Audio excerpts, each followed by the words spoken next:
Welcome to Indonesia, a land where geology, climate, and culture blend together into a majestic epic. Located in the south of Southeast Asia, Indonesia is one of the world's largest archipelagos, with more than 17,000 large and small islands stretching like a pearl necklace between the Indian and Pacific Oceans. But Indonesia is more than just white sand beaches, more than just tropical resorts. Indonesia is a living map of natural history, where three tectonic plates, Eurasia, Indo-Australia, and Pacific, have collided, molded, and transformed over millions of years. Every mountain, every river, every forest here is a legacy of the underground forces of the earth: fire, water, stone, and time. These four elements have together written a never-ending geological epic. Strangely enough, life flourished in the midst of such harshness, where volcanoes roared, lush green forests grew, where rocks and ash accumulated, people took root, cultivated land, and built temples, where oceans separated land, nature evolved along 1,000 separate paths, creating the most diverse ecosystem on the planet. About 10,000 years ago, as the Ice Age ended, the seas rose. Ancient landmasses, once connected to Asia, were submerged, leaving only the peaks of mountains above the sea. From there, countless isolated islands were formed. Each island is like a separate world. From Sumatra, Borneo, to Sulawesi, Bali, and Timor, all are drifting geological pieces, carrying with them independent biological systems, where plants and animals evolve unlike anywhere else on Earth. At the center of that island chain, like the beating heart of the country, is Java, the most populous island in the world, and also the place where the most unique things of Indonesia gather. Java is a narrow strip of land, but full of life. Along the main axis of the island is a chain of volcanoes running from west to east, many of which are still smoldering, such as Merapi, Semeru, Bromo. Each volcano here is not just a landscape. They are the core of the life and spirituality of the people. Imagine, one early morning, you stand in the middle of the Bromo volcanic steppe. The sun has just risen. The golden light penetrates the thin mist, highlighting the white columns of smoke rising from the ground into the sky. Bromo is not just a tourist destination. It is a living ritual between nature and people. Interspersed among the majestic volcanoes are small villages, green terraced fields, where people cultivate rice, live by farming, do handicrafts, and preserve traditional lifestyles. There, time seems to slow down. The air smells of damp soil and ash, but also carries the aroma of cooked rice, of firewood, and the sound of prayers from ancient temples. Continuing the journey, we come to Jakarta, the vibrant capital located in the west of Java Island. Jakarta is a contrasting picture of modernity and tradition. High-rise buildings, highways, bustling shopping malls are located next to traditional markets, ancient temples, and centuries-old residential areas. I was here in 2024. Although I only stayed for a few days, the feeling was very clear. Jakarta is not just a city, but a miniature of modern Indonesia, where all the flows of beliefs, cultures, and lifestyles intertwine. From Jakarta, we go to the central part of Java, which is home to two of the largest religious and cultural heritages in Southeast Asia, Borobudur and Prambanan. Borobudur, like a giant Buddhist pyramid made of stone, built in the 8th century under the Sailendra dynasty. With 9 stacked floors, thousands of exquisitely carved reliefs, more than 500 Buddha statues. The temple simulates the journey of enlightenment, from desire to tranquility. No cement, no glue. The entire temple is assembled entirely from volcanic rock, using precise manual techniques down to every crevice of the stone. The highest floor of Borobudur is a large stupa, surrounded by small stupas, symbols of wisdom and absolute tranquility. Not far away is Prambanan, the largest Hindu temple complex in Indonesia. Built in the 9th century during the Mataram dynasty, the temple is dedicated to the three main gods of Hinduism: Brahma, creator; Vishnu, protector; and Shiva, destroyer. The towering stone towers, each with a relief, tell a myth, from the battle between gods and demons to traditional moral lessons. Prambanan is where myths come out of stone, a religious dream transformed into architecture. Borobudur, silent, introspective, leading people into a meditative state. Prambanan, radiant, soaring, recounting mythical feats. One side is a spiritual journey. The other side is an epic carved in stone.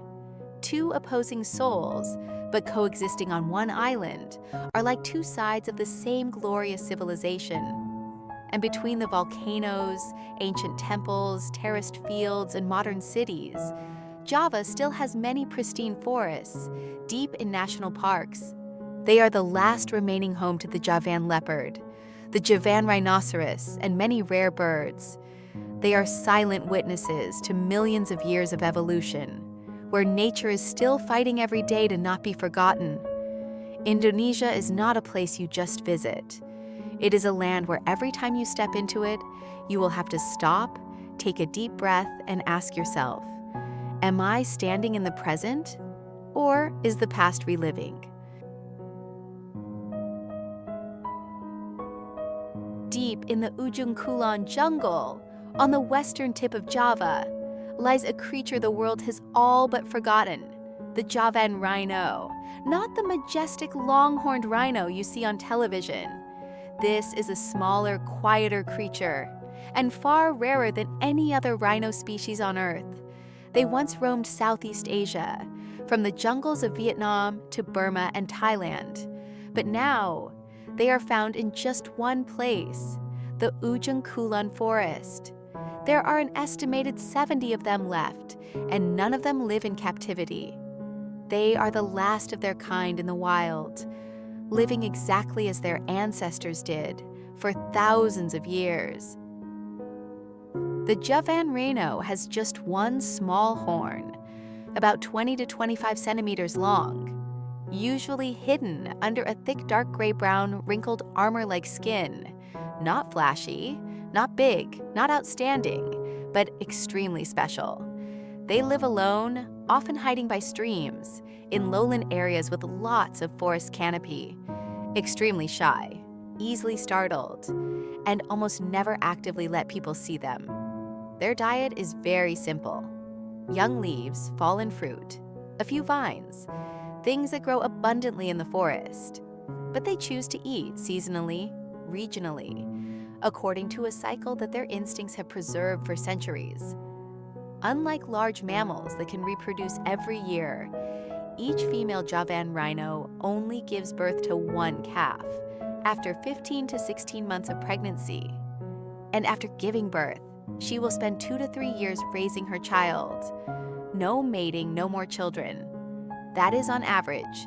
Each female only gives birth to one calf within 4 to 5 years. With their numbers so low and their range so narrow, their slow reproductive cycle puts the entire population on the brink of extinction. The strange thing is, Javan rhinos do not roar. They do not roar. They do not bark. They do not cry. They live almost completely silently. A living example of serenity, of the ability to survive without fanfare. They are like old souls of the forest, slowly walking through a world that is changing every day, and they themselves cannot adapt to it. Amid the dark jungle canopy of Sumatra, where trees grow so high they touch the clouds, and birdsong blends into the thin morning mist, there is a creature that lives quietly, almost hidden in its own world. The Sumatran orangutan. They do not fight over territory, do not scream to assert power. Instead, every morning and late afternoon, they break branches to build leaf nests, resting high up, away from predators, away from all distractions. And then at night, they build a new nest every day, a cycle of silence and patience that lasts for decades. The Sumatran orangutan rarely comes down to the ground. With long arms, flexible hands, and keen eyes, they glide through the canopy like tightrope walkers. They eat wild fruits, young leaves, and sometimes catch ants and termites to supplement protein. They also know how to use tools, from tree branches to catch insects, to leaves as umbrellas. A species of intelligent primates, but chooses to live a solitary, quiet, and rarely appear. A female only gives birth to one young every few years, and then she will raise her child for 6 to 8 years, teaching them how to climb trees, how to find edible fruits, how to distinguish danger from sounds in the forest. There is no school, there is no voice, there is only intuition, observation, and deep love between mother and child. That bond is one of the strongest forms of affection recorded in the animal world. In 2017, in the middle of the Batang Toru forest in South Sumatra, scientists unexpectedly discovered a population of isolated orangutans, Tapanuli orangutans. At first glance, they look exactly like Sumatran orangutans, but when they analysed carefully skull structure, communication sounds, and especially genetics, they discovered this is a completely separate evolutionary branch. They have a common ancestor with other orangutans that dates back more than 3 million years. It is extremely rare to find a new species of great ape in the 21st century. But that joy is also accompanied by anxiety. The entire population has fewer than 800 individuals living in a narrow patch of forest, threatened by infrastructure, hydroelectric projects, and mining. Their survival depends entirely on whether we can save this forest. Sumatran and Tapanuli orangutans are not just rare primates. They are an indispensable part of the rainforest ecosystem. Every time they eat fruit, they spread seeds through their intestines. They help maintain the vegetation, helping the forest to spread, keeping the forest alive. If they are lost, the forest will change too, and it may never be the same again.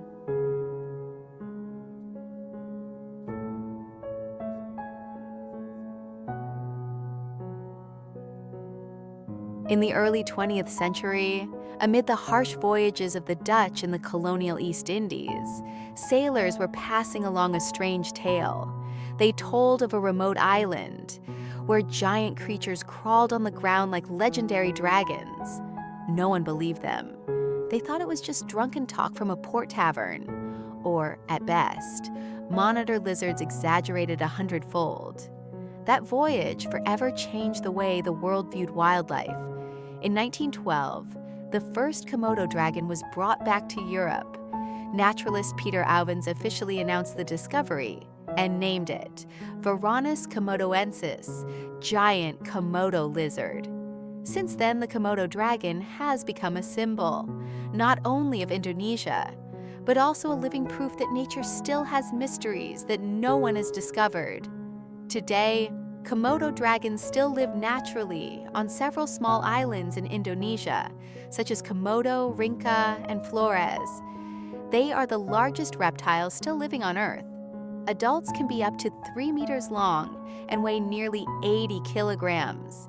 Rough-bodied, dark brown skin covered with thick scales, strong tail like a whip, sharp eyes, tongue constantly sticking out to taste the air. They are cold-blooded killers, but not the fierce hunter type. No chasing, no roaring. They bite once, then wait. Komodo dragon bites are full of bacteria and weak venom. When prey is bitten, be it a deer, a wild boar, or a monkey, it does not die immediately, but it will weaken, lose blood, and after a few hours or days, collapse. The predator only needs to follow the trail and then quickly end the prey's journey.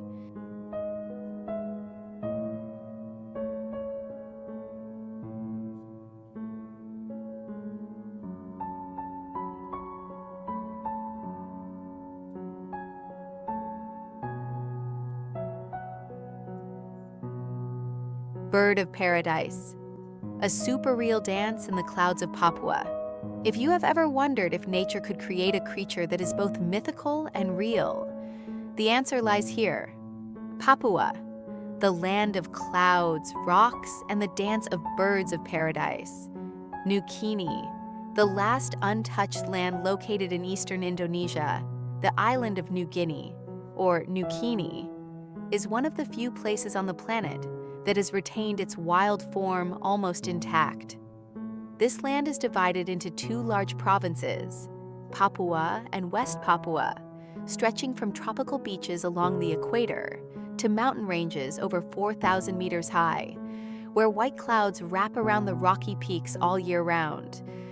Unlike the tropical islands of Southeast Asia, Papua is a biological universe unto itself, where marsupials coexist with birds of paradise, and where dense forests cover isolated valleys untouched by humans. The ultimate bird paradise, Papua, is home to more than 700 bird species, including more than 300 endemic species, found nowhere else in the world. From coastal mangroves to cloud forests at altitudes of over 3,000 meters, each ecosystem is a world unto itself, with birds living only on a single mountainside, a single valley, or even a single cluster of islands. Brilliant silhouettes in the deep forest. In the damp lowlands near streams, one can spot the mountain pygmy kingfisher, a creature no bigger than a fist, but with a brilliant plumage of blue, orange, red, and white, standing out like a streak of light against a backdrop of dark green foliage. Unlike kingfishers that live near lakes or large rivers, dwarf kingfishers hide in the lower branches, quietly stalking insects and small fish. When the cloud forest awakens, early mornings in the cloud forests of Papua always begin with silence. Dense fog covers every tree canopy, creeps through the trunks, and wraps around the water-soaked branches as if the forest is slowing down its breathing. Then the first light appears, thin, pale yellow, and when the first rays of sunlight touch the forest, the birds begin to sing. Not too loud, just scattered sounds among the mist, like musical notes signaling life is awakening. Birds of paradise. When beauty goes beyond logic, Papua is the kingdom of the birds of paradise, where surreal beauty becomes reality. With over 30 recorded species, each is a living work of art. From iridescent blue, bright yellow, crimson feathers, to silky thigh feathers, and especially their strange and captivating courtship dances. In dense lowland forests, male birds of paradise choose a clearing, clear the fallen leaves, and turn it into a stage to perform. They hop, spin, shake their feathers, and shake their legs, each movement a visual message to the female watching from above. Some species dance for just a few minutes. Some dance all morning, all just to impress. And all it takes is a glance in return. Gentlemen dancing in the forest. Some of the most notable species include the red bird of paradise with thigh feathers like brilliant red curtains, the Wilson's bird of paradise, small but striking with its bright blue crown and two unique curled tails, the king bird of paradise, the six-string bird of paradise, the curly feathered bird of paradise, or the great peacock. Each has its own distinct body language, a unique choreography in the natural world. Some species live only on mountaintops where the clouds never clear.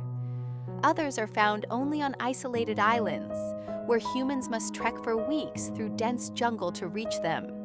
So inaccessible as to be almost mythical. Despite living in places almost untouched by humans, birds of paradise are extremely wary. Biologists, photographers, and forest lovers spend weeks, even months, just to capture a moment of a male dancing in the morning mist, a living symbol of evolution and natural mystery. Birds of paradise are more than just beautiful. They are the result of millions of years of complex evolution, symbols of diversity, and testament to the wonders that can still exist if humans don't destroy them. In Papua, where the forest is still covered, where the air is not yet disturbed by machines, these dances still take place, every morning, every first ray of sunlight, amidst the mist, silence, and pristine beauty. Nature is silently speaking out. Despite being considered one of the last remaining wildernesses on Earth, Indonesia's pristine forests, from Sumatra to Java to Papua, are facing unprecedented threats. Day by day, hour by hour, forests are being reduced by relentless machines. Forests are being cut down for timber. Land is being cleared for palm oil plantations. Roads, dams, mines are springing up in places where no human foot had ever set foot. When forests are fragmented, life is fragmented wildlife, from birds of paradise, orangutans, to Javan rhinos, lose their travel corridors. With forests no longer continuous, ecosystems become more vulnerable to climate change. Nature does not disappear immediately, but it gradually weakens, silently and irreversibly. Protecting nature cannot be just a slogan. It must be concrete actions. It is a sustainable land policy. It is listening to the voices of indigenous communities. It is combining modern science with traditional knowledge. And it is developing a forest-friendly economic model where people can live off the forest without having to destroy it. A sustainable ecosystem is not just for animals. It is a place where people and nature live in harmony, not in confrontation, not in appropriation, but coexisting, healing together. We must stop seeing forests as an endless resource and start seeing them as a living system, to be preserved, respected, and regenerated through many generations. Conclusion. Thank you for staying until the end of today's journey with Wild World. Every view, every minute of listening, every feeling you give to nature is a small but meaningful step for this world to be heard and preserved. The Earth is still very vast, and the wild areas, from rainforests to remote islands, from coral reefs to misty mountain peaks, are still waiting for us to explore, with respect and an open heart. If you love nature, love what is pristine and genuine, come join me on the upcoming journeys. Don't forget to subscribe to the channel, turn on the notification bell, so you don't miss any wild trips ahead. See you in the next episode of Wild World.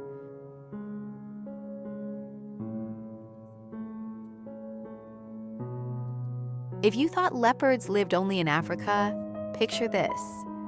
In the middle of a dense Indonesian rainforest, mist shrouds the mossy trees, and a shadow glides by, almost silently. It's the Javan leopard, one of the most mysterious big cats on the planet.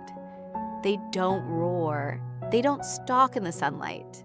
They live in silence, moving in the dark, and hunting like fleeting shadows.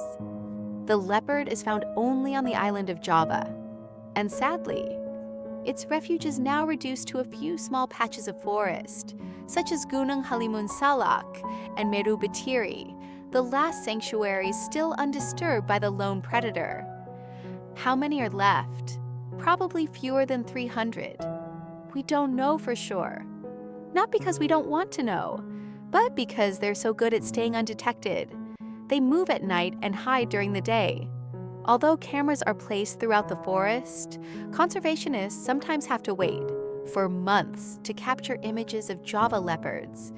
Not many people have seen them, but for those who are lucky enough to witness them, the eyes of the Java leopard always leave a deep impression, both majestic and cautious, as if to say, I was here long before you.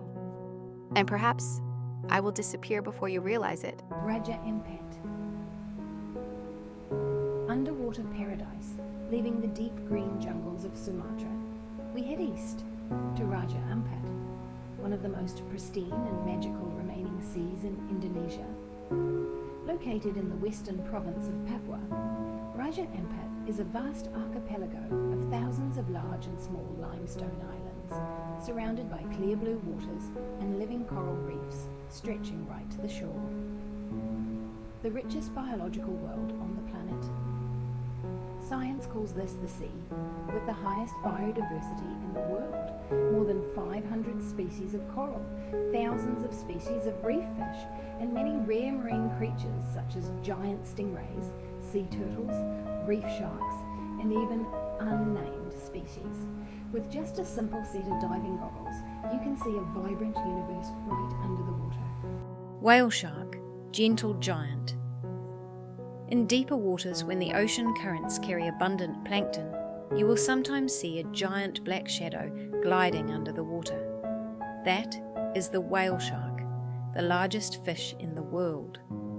Up to 12 meters long, but completely harmless, the whale shark has no sharp teeth, does not chase prey, only filters seawater to eat plankton, fish eggs and small creatures. They swim close to the surface of the water, their mouths open like a funnel, swallowing thousands of liters of water every hour. Slowly, gently, as if floating in a blue dream. Hammerhead sharks, hunters of the deep. In contrast to the docile whale sharks, hammerhead sharks are apex predators in the deep waters off Raja Ampat. They have a unique T-shaped head, which helps them expand their vision and detect electromagnetic signals from prey under the sand. Hammerhead sharks usually swim alone or in small schools, appearing at times of water change, patrolling the seabed with the silence of a professional predator. They are rarely seen in casual diving, but are a dream destination for experienced divers. Seas not for the masses. Raja Ampat is not an easy tourist destination. No high-rise buildings, no crowded beaches, no luxury amenities. But for those who have set foot here, the memories of the clear water, vibrant coral reefs and sea creatures that seem to have stepped out of a fairy tale, will remain in the heart forever. This is more than just a destination, but a window into a world still untouched, a piece of paradise whispering a plea for protection. Parrotfish, the sand-making artists.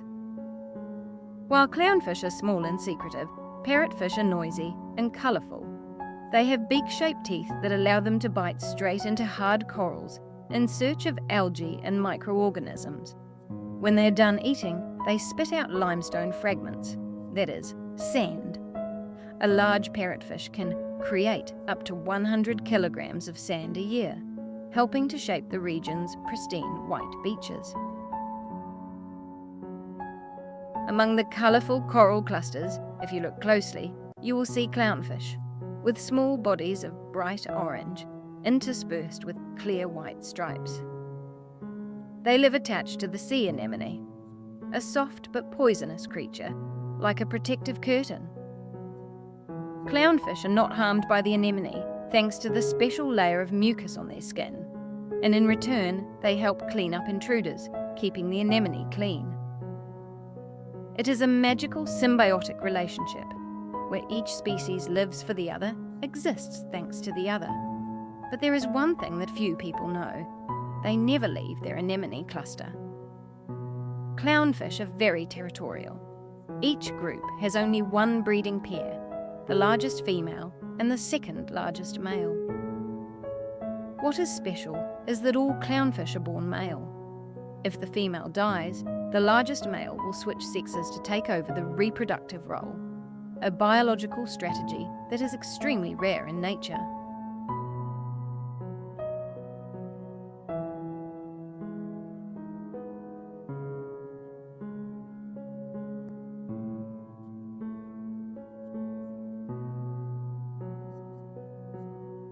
As the orangutans climb up to their leaf nest to wait for darkness to fall, in the lower forest floor, slow and powerful footsteps are quietly moving between the large tree trunks. That is the Sumatran elephant, an endemic subspecies of Asian elephant, which only exists on this island. Sumatran elephants do not live alone. They move in small herds, usually from 5 to 20 individuals, led by an older female, an individual trusted by the herd because of her good memory and extensive life experience. Every day, the herd of elephants wanders dozens of kilometres in search of young grass, leaves, and wild fruits. As they move, they create silent trails through the forest, leaving behind large footprints and rustling branches and leaves. During the rainy season, when the vegetation regenerates strongly, elephants often gather in open areas on the edge of the forest, where young grass grows abundantly and the open space makes it easy for the young to move. Old elephants are the living treasure of the whole herd. They remember the old paths, the watery lands, the forests that bore sweet fruits in previous seasons. When the time comes, they lead the whole herd back to familiar places, as if the forest were keeping its promise to its old friends. They are active in the early morning and late afternoon, when the light is soft and the air is cool. At noon, the whole herd rests under the shade of ancient trees, where the temperature drops and the sound of the forest lulls them gently. Sumatran elephants do not roar in warning. They are silent, stop and be alert. When it is necessary to protect their young, the adult herd gathers in a circle, a protective shell that lives on flesh, blood and memory, ready to confront predators or humans.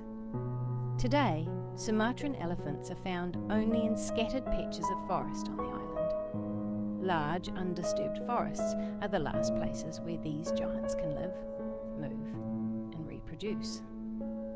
Without space, they cannot live. Without herds, they cannot survive. Sumatra elephants, keepers of the forest memories. While the orangutans climb up to their leaf nest to wait for darkness to fall, in the lower forest floor, slow and powerful footsteps are quietly moving between the large tree trunks. That is the Sumatran elephant, an endemic subspecies of Asian elephant, which only exists on this island, the silent travelers of the green forest. Sumatra elephants do not live alone. They move in small herds, usually from 5 to 20 individuals, led by an older female, an individual trusted by the herd because of her good memory and rich life experience. Every day, the herd of elephants wanders dozens of kilometers in search of young grass, leaves, and wild fruits. As they move, they create silent trails through the forest, leaving behind large footprints and rustling broken branches and leaves in their wake. During the rainy season, when the vegetation regenerates strongly, elephants often gather in the open areas on the edge of the forest, where young grass grows abundantly and the open space makes it easy for the young to move.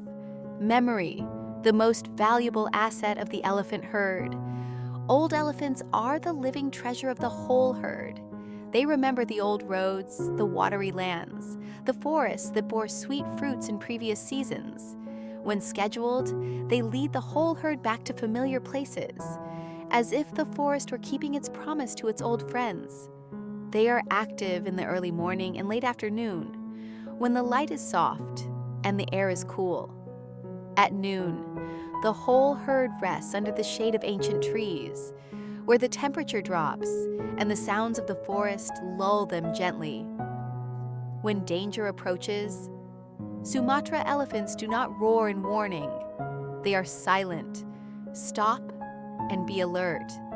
When it comes to protecting their young, the adult herds form a ring, a living shell of flesh, blood, and memory, ready to face off against predators or humans. What remains, and what is being lost today, Sumatran elephants are found only in scattered patches of forest on the island. Large, undisturbed forests are the last places where these giants can live, move, and reproduce. Without space, they cannot live. Without a herd, they cannot survive.